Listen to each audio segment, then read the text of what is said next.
if your competitors are doing it, the threat actors are probably doing it too. That is sadly the reality. If we've got access to it, they probably have too. Some people who won't even turn their laptop on anymore. It's got to the point where they're scared to death. 2025 has seen a lot of changes. It's been the first year of the Trust.ID Talk podcast, where we've hosted a variety of guests offering their expert insights into all kinds of topics. I think that's where maturity comes in when it comes to cybersecurity. Like, you do what you can to mitigate as many risks as possible. 2025 has seen a lot of changes. It's been the first year of the Trust.ID Talk podcast, where we've hosted a variety of guests offering their expert insights into all kinds of topics. But the cybersecurity industry has seen a lot of changes too. We've seen major shifts in certificate management. AI has, for better or for worse, been making leaps and bounds, and post-quantum computing is growing closer than ever. Welcome to Trust.ID Talk. I'm your host, Michelle Davidson, and today we're doing things a little bit differently as I'm joined by my co-host, Steve Hall. Steve, it's great to have you back. What a year it has been. It has been a bit of a busy year, hasn't it? There's lots going on. Just a little bit. Steve, I can't not start with this. The biggest shift in 2025 has been the announcement of shortening certificate validities. And this isn't just for SSL TLS, although that is the one that is dominating the news, but it's also for code signing and domain validations as well. What do you think this will look like or mean for businesses in 2026? What's your point of view? Yeah. So, I mean, there's been a lot going on, as I say, a lot of changes during the year. You know, it started off with the 90-day, and then we got different dates and different times and different places. And of course, as you rightly said, it was just TLS, right? A lot has changed. And here we are now at the end of the year, and we've actually got a good confirmation. So now we, as CAs, are now pushing the messaging through the customers so they know, what's happening, what dates, and for what products. The general consensus is 4 years. Wow, that's in our industry, right? That's a long way away.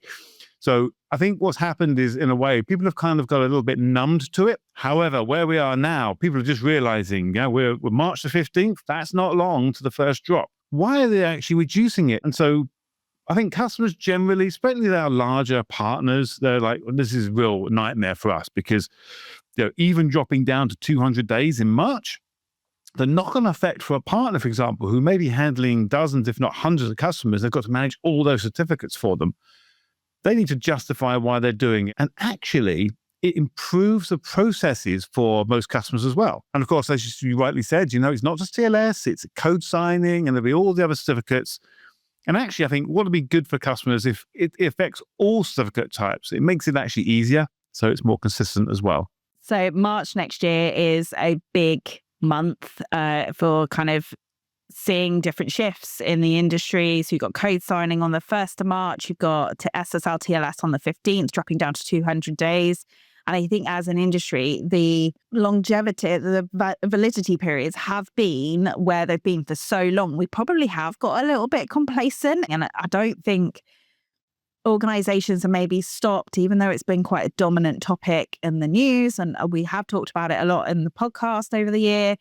I'm not sure organizations have quite realized the impact it's going to have. We say you mentioned it earlier, 2029 does feel like ages away, but the earlier you start, the easier it will be to manage other changes coming in and other, technology advancements like post-quantum computing and post-quantum cryptography, which will come out of that.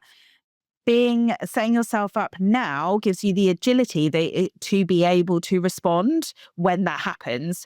Whereas if you wait, that could be your undoing as a cybersecurity posture. And post-quantum, that's also dominated the news this year. Yeah, it has. And actually, just to take a step back, it's funny, you're laying it out that way. And, I've been in the industry for 30 years. And when I look back at antivirus, firewalls, that sort of stuff, so that was coming along and people were like, oh, it's fine. It's not going to be a problem. Antivirus software, we don't really need that. And then they left it too late.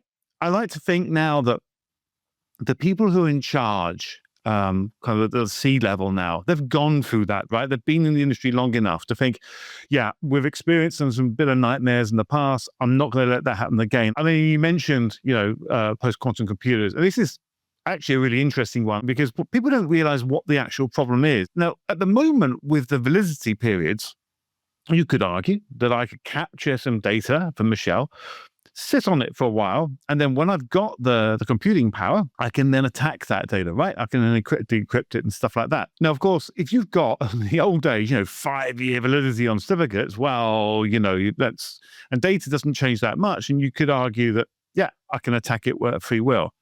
Now, I'm not saying that even with validity going right the way down to 47 days, you can't crack it. Obviously, if the computing power is there, then what can obviously happen is you can do it on the fly. But we are talking, 5, 10, 15 years' time. And when you look at the technology that CAs have been using, just looking at the way that all the routes have changed over the years, our ability to combat things like PQC is actually increasing as well. So it's something that people need to be aware of. A lot of it is about mentality, because you have to keep up. And I think this is where now a lot of organizations who are large enough to have a team, they need to be sitting down and working with each other and going, look, we're not just going to concentrate on our specialist area, but actually you should all be working together and saying, well, hang on, what's our game plan here? What can we all do together to make sure that we're kind of got a joined up strategy? And of course, that breaks into things like AI as well, doesn't it? The harvest now, decrypt later is a really big threat to organizations. Like, that will be on our doorstep. It kind of goes back to what I was saying about being agile to be able to switch over to that new model or that new certificate when that becomes available. Because as soon as that is, the code is breakable, I think Arvid was talking about it in our episode earlier this year. He was saying about once that is breakable, that's it. They have an open door into your organization, into your data, into your secrets, the confidential information. And personal data is definitely growing. Another move that's happened over the year is around digital identity and how important that is. But it's going beyond that now in terms of the digital passports and what that means for personal information. And actually, some people are taking it really, really seriously. AI does play a part in that, in the threat, in terms of like what its capabilities to be able to put things together. And yes, we're gaining access to all of this technology, but so are the threat actors. You'll never be fully protected. Let's be honest. The threat is never going to go away. But what we can do is try to mitigate within our best capabilities that we have available to us. Like you were saying, there are different options, there are different tools, there are different ways of doing it, and you have to pick what's right for your business, and you have to pick the right person. And sometimes that can be hard to navigate and difficult to kind of do. But we've also seen across the year some massive ransomware attacks happen across big organizations, and the impact that's had to the actual economy, especially here in the UK that you and I are based in, but globally, that's had massive impacts across like the supply chain, the production lines. It's had a severe impact across the board. So all of this is now starting to play such a big part in our everyday lives. And it's really making us stop and think. And cybersecurity is, personally, I think, coming front and center and having its moment in the news, and not in the way we'd like it to be. No, right. And what's worse is, you see, when you've got so much going on, haven't you? You've got email phishing and ransomware, you've got AI, you've got post-quantum. And it's easy for not just organizations, but even just people either sitting at home or you and I sitting at home doing our work to just clam shut, right? Don't click on anything anymore. Don't open anything anymore. It's a bit like trying not to get a cold. You take precautions, right? But you can't not get a cold. And I think that's where maturity comes in when it comes to cybersecurity. Right? You do what you can to mitigate as many risks as possible, but you can't shut your systems and your employees down to the point where they can't function. So you still need to obviously condone certain activities. And I think that's why things like you mentioned, the digital IDs and identities. I've seen a lot of heat out there. The UK government wanting to push it out. And everyone's going, no, I don't want it because my information can be found by other people. Yes, But then that comes down to, the devices that it's on, and then the organizations who are securing those, like Apple iPhones and stuff like that, that they need to make sure that they push out the right security updates and patches to make sure it's secure. Certainly as an organization, we've had some solutions we've looked at about, confirming IDs with people. It's part of our core of our business, right? But there needs to be just organizations, even browser form and browsers, etc., just kind of working forward to make sure, look, how can we mitigate 98% of it? Because there's always going to be that 2% or whatever it is percentage left over. And I think that's where, when you start looking at this and things like standards and compliance, having tools in place is great. But unless you actually have standards and compliances and processes in place, none of it works. Yeah, it's really interesting you mentioned that. There have been a couple of the more recent episodes where we talked with Giles Thornton, and he said, if it's at 100%, if your security is at 100%, something's wrong. Like you shouldn't always be, you should be aiming for 100%, yes, but actually if you hit it 100%, that's actually more concerning. And also we talked with, in our last episode with Alexander Byrne, around there is such a thing as too much compliance, which is amazing to say and hear, but it is true because it can be your undoing. And it's just finding that balance within your own organization to what works for you. So making sure that you're compliant with things that you need to be compliant. So if you're dealing with personal data, making sure you're compliant with GDPR and any other relevant regulations that might apply to your industry, because there are industry-specific ones that you need to be aware of. It's just making sure you find a balance. I actually just want to ask you a question, Steve, if I may. What would you say is your prediction for 2026 that you can see businesses either doing or not doing? I think in 2026, we've moved past the whole CLM thing because I think that's a given one. AI is going to be a really interesting prediction because our company, for example, we're fully on the AI. We understand its power and its performance and the ability to increase productivity. I think you'll find by the end of 2026, most organizations, be they 2 or 3 users or tens of thousands, will all have adopted AI. Today, if I wanted to go out and I wanted to find out all the products that do, secure email, normally that would take me a whole week. But now using AI, I can just do a couple of searches, and after some interrogation questions, I can get something done in like half an hour. And what that means is if companies can then start using that principle, they become a lot more productive. We talk about automating certificate lifecycle management, but the fact that it eases up IT departments to do a lot more. It's the same for every employee, and we've seen it coming in the last kind of 6 to 12 months. But now it's becoming you have to do it, otherwise you're going to be left behind. Even the post-quantum computing, you should be scared of something. Yes, someone's got the technology to, like you say, harvest encrypted data and then break it at a later date. But that's fine. You don't be scared of that. You're like, okay, that's what could happen. I need to make sure that I've got the latest protocols and algorithms in place and certificates in place to kind of mitigate that. So it's just taking one step away from a problem and realizing what the problem is, what's the solution, and making sure you do it. So obviously, you asked me my prediction for 2026. Out of curiosity, Michelle, what's your prediction? That is a big one. You chose not to touch on it, but I honestly think it will be the shift in the industry around the certificate validity changes. I think companies may not be fully ready or prepared for that. And so the biggest prediction is that actually it's going to cause more of a curveball than people. We're talking about it a lot, but it will get to the time and people won't realize the impact it's going to have on their business until the time comes. So my prediction is that companies aren't ready and not aware of it. But I agree with you, the AI point, that is so going to change and grow. And, even with the developments that it's going at such a fast pace, it's going to be it's really hard to keep up.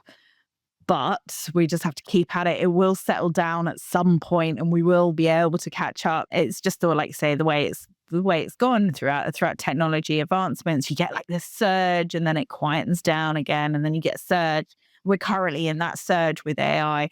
And so let's not cloud, the AI buzz with what's actually going on that will impact your business in terms of like the day-to-day and the security issues that it may cause. Not having relevant certificates or valid certificates can have a devastating impact on your business. It's just as important as being aware of those zero-day vulnerabilities and the ransomware and the phishing attacks and all those other things we have to be kind of aware of in our day-to-day working environments. Yeah, I mean, they're both important. You're right. When you think about it, I think, again, going back over, for me, 30 years, new technologies, new problems, new issues have come up, and it's always got a currency, a cost attached to it. You spend the amount of money you need to on a good product that fits the solution, the pain points and the solution.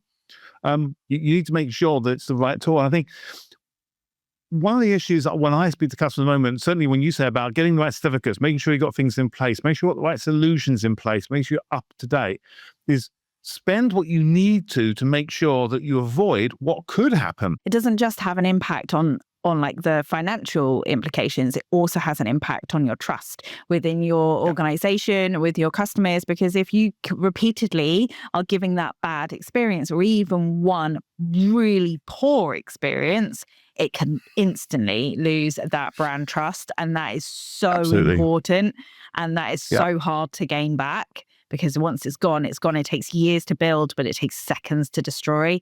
And it's something you need to bear in mind with all of your activities. And it's so hard. Steve, can I ask you, we like to, and normally you know the drill with this, we like to ask our guests what their favorite piece of tech is. What is your favorite piece of tech that you could not live without? I'm going to go with air fryer. So as Michelle knows, the last couple of years, I've done a lot of my fitness and health and stuff like that. And I've got an oven in my kitchen that I very rarely use now.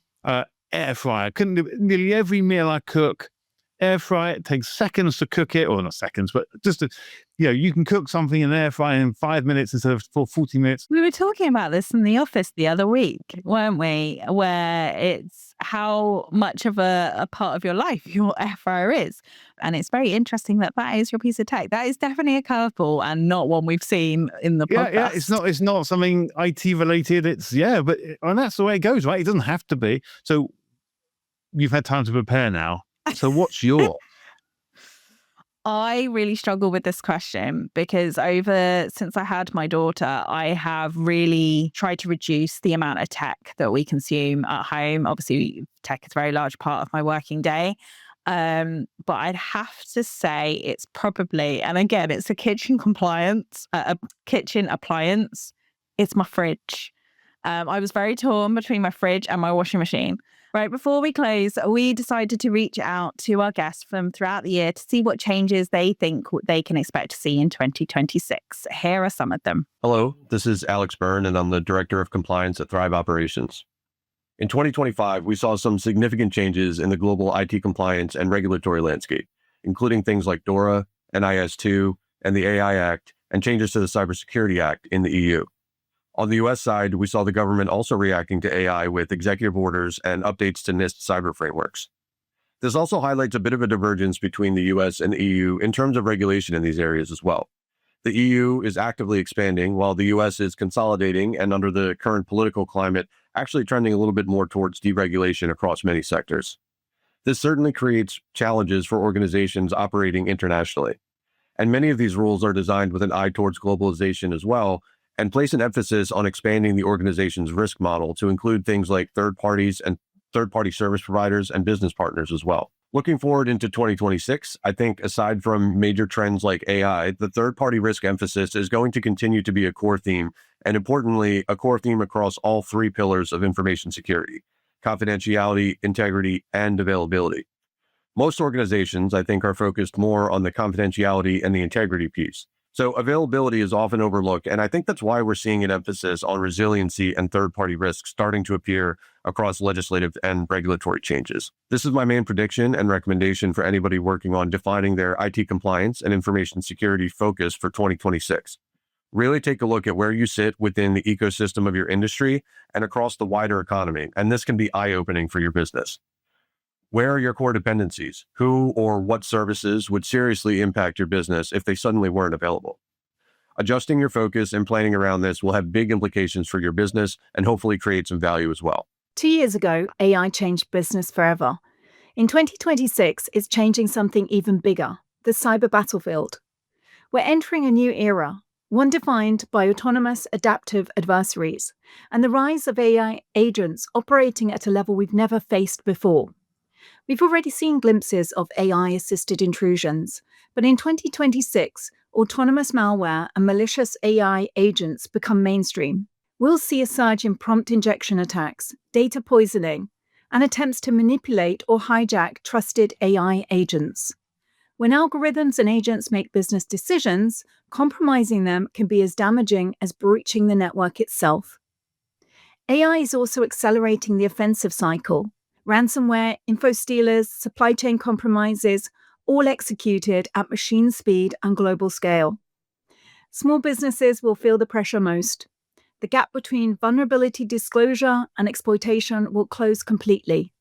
Survival will depend on instant visibility, strong segmentation, and adaptive controls. As more work shifts to the browser, attacks will follow. We'll see surges in browser hijacking, extension abuse, and session token theft.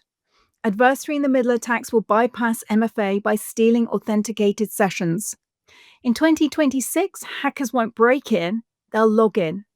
So expect more cloud identity abuse, device code phishing, and compromised vendor accounts. And as cyber mercenaries multiply, attackers will increasingly target security controls themselves, blinding visibility and erasing their traces. But here's the good news. Defense is evolving too. We're going to see the rise of defensive AI agents, autonomous systems that monitor identity, analyze behavior, and respond to anomalies in real time. Organizations will rely on stronger identity governance for humans and machines. Continuous behavioral baselining, automated anomaly response, and predictive analytics that push cyber from reactive detection to proactive foresight. Reliance in 2026 will depend on integrity, redundancy, and adaptability, on immutable logging, layered visibility, and continuous validation. Because as technology races ahead, one constant remains: people. The organizations that invest in human risk management, in accountable leadership, and in rapid recovery planning will detect what others miss and will endure what others cannot. So 2026 won't be about fear of cyber attack. It will be about progress, about evolving from awareness without action to awareness that drives it. Those are my predictions for 2026. 2025 is almost coming to a close, and what a year it's been. Our cybersecurity world has been seriously shaken, with all three pillars of the CIA triad facing major disruptions. Confidentiality has taken a hit with the rise of store now, decrypt later attacks happening at a scale we've never seen before. Integrity has been challenged by the explosive growth of ransomware as a service and double extortion schemes. And when it comes to availability, we've once again seen major global outages. Several high-profile organizations have been issuing urgent advisories to mitigate critical vulnerabilities in both IT and OT systems. On the regulatory front, governments are catching up, slowly. In Europe, DORA and NIS2 came into force in 2025. And here in the UAE, the TDRA has begun running out a localized version of ADAS V2, a major step forward from the previous framework.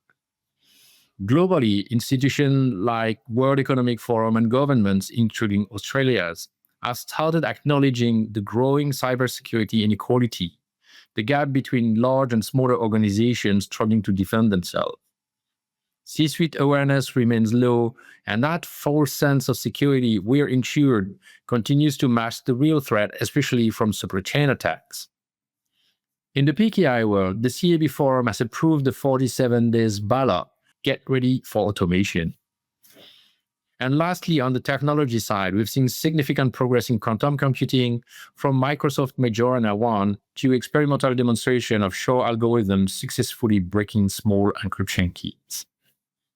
Looking ahead to 2026, here's what I expect. Growing international tensions will continue to fuel state-backed attacks on high-value targets. Ransomware as a service will expand further, a vicious cycle where one threat feeds another. Quantum research will keep accelerating. Q-Day might arrive sooner than many, and AI will keep empowering attackers, enabling highly convincing phishing, automated code exploitation, and faster vulnerability discovery. I'd like to believe former CISA director Jen Estelly's optimism that AI could help us build flawless, secure software. But even if that happens, one weak link will remain: humans. And that's exactly what hackers keep targeting again and again. Make sure you keep up with the Trusted Talk podcast on our socials. Why don't you tell us your favorite piece of tech? And follow us for more industry insights, changes, and predictions for 2026 and beyond. Until next time, this has been Trusted Talk. Thank you for joining me, Steve. You're very welcome. Thank you, Michelle. Thank you for tuning into Trusted Talk, the digital certificate and identity security podcast. Today's episode wasn't just about information, it was about arming you with the knowledge to make critical security decisions immediately. If this episode gave you practical takeaways, don't wait. Subscribe to Trusted Talk on your favorite podcast platform and consider leaving a review to help other security professionals discover these essential insights. For even more urgent resources, like regulatory updates and automation tools, head over to GlobalSign.com. Join us next time as we tackle another pressing topic in digital identity and crypto agility. Until then, stay proactive, stay secured, and thank you for listening.